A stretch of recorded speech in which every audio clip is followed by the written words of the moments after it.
Sunan Giri.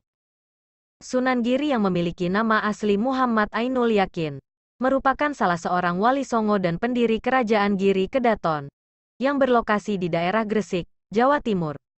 Sunan Giri membangun Giri Kedaton sebagai pusat penyebaran agama Islam di Pulau Jawa yang pengaruhnya bahkan sampai ke beberapa wilayah di Nusantara seperti Madura, Lombok, Kalimantan, Sulawesi, dan Maluku. Kisah kelahiran Sunan Giri bermula dari ajakan Maulana Ishak kepada mertuanya, Menak Sembuyu, untuk masuk Islam. Menak Sembuyu merupakan penguasa wilayah Blambangan di akhir masa Majapahit marah karena diminta meninggalkan keyakinannya. Akibatnya, Maulana Ishak diusir dari Blambangan. Saat itu, istri Maulana Ishak, Dewi Sekardadu sedang hamil tua. Mereka dipisahkan oleh Menak Sembuyu. Dewi Sekardadu dipaksa tetap berada di Blambangan. Sementara Maulana Ishak meneruskan perjalanannya ke daerah lain. Merana karena ditinggal suaminya, Dewi Sekardadu akhirnya meninggal saat melahirkan seorang bayi. Pada 1442 di Blambangan. Bayi itulah yang dinamakan Muhammad Ainul Yakin, Sunan Giri.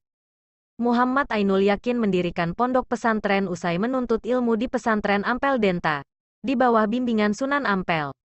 Ia juga berhaji, dan memperdalam ilmu keislaman di Makkah sebelum mendirikan pesantren tersebut. Pondok pesantren yang didirikan oleh Muhammad Ainul Yakin berada di kawasan Giri atau daerah Gresik, sekarang. Maka ia kemudian dikenal dengan nama Sunan Giri.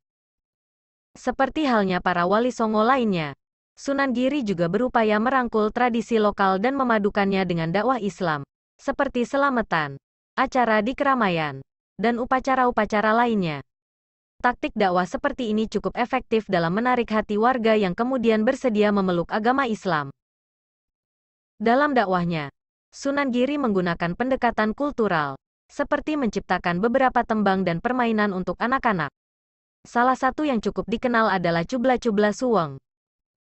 Karisma dan pengaruh Sunan Giri berhasil menggalang rakyat untuk bertahan ketika kerajaan Majapahit terpecah belah, sebelum akhirnya runtuh lantaran serangan dari Kesultanan Demak yang merupakan kerajaan Islam pertama di Jawa. Bersama para santri dan warga sekitar, Sunan Giri mempertahankan wilayah Giri dan mendirikan Kerajaan Giri Kedaton atau Kedatuan Giri. Sunan Giri wafat pada 1506 M.